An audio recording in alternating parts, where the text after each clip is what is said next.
do ofício das leituras do dia 5 de novembro de 2022, sábado da 31ª semana do Tempo Comum, do Tratado de Santo Ambrósio, Bispo, sobre o bem da morte, século IV.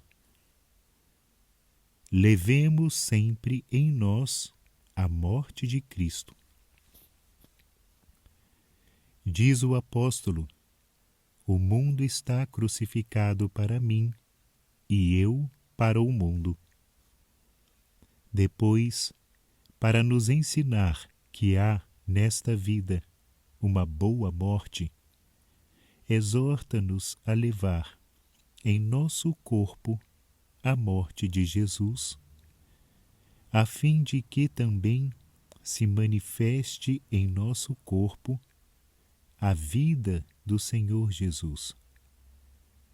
Atue, portanto, a morte em nós, a fim de que atue também a vida. A vida boa, depois da morte, é a vida boa depois da vitória. A vida boa depois do combate.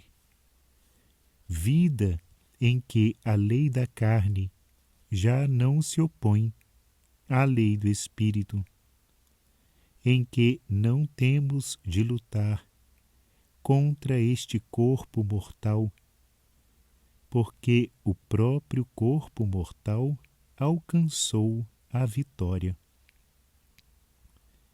Não sei bem dizer se esta morte tem maior poder que a vida. Sou guiado pela autoridade do apóstolo que afirma: portanto, a morte atua em nós e a vida em vós. Quantos povos alcançaram a vida pela morte de um só?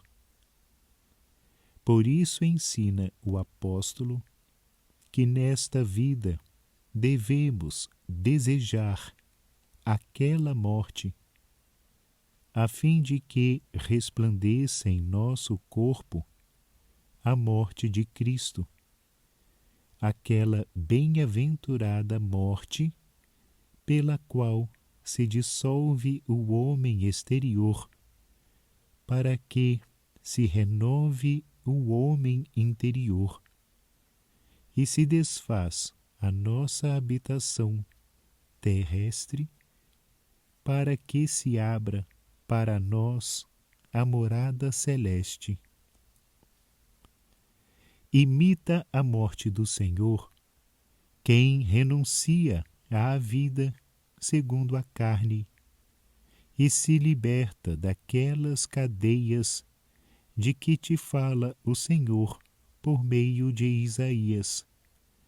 Desfaz as cadeias injustas, desata os laços da servidão, liberta os oprimidos e destrói todos os julgos. O Senhor aceitou sujeitar-se à morte para acabar com a culpa, mas para que a morte não pusesse fim à natureza humana, foi-nos dada a ressurreição dos mortos. Deste modo, a culpa foi destruída pela morte e a natureza é perpetuada pela ressurreição. Por isso, a morte é uma passagem universal. É preciso que a tua vida seja uma contínua passagem da corrupção para a incorrupção, da mortalidade para a imortalidade, da perturbação para a tranquilidade. Não te perturbe o nome da morte.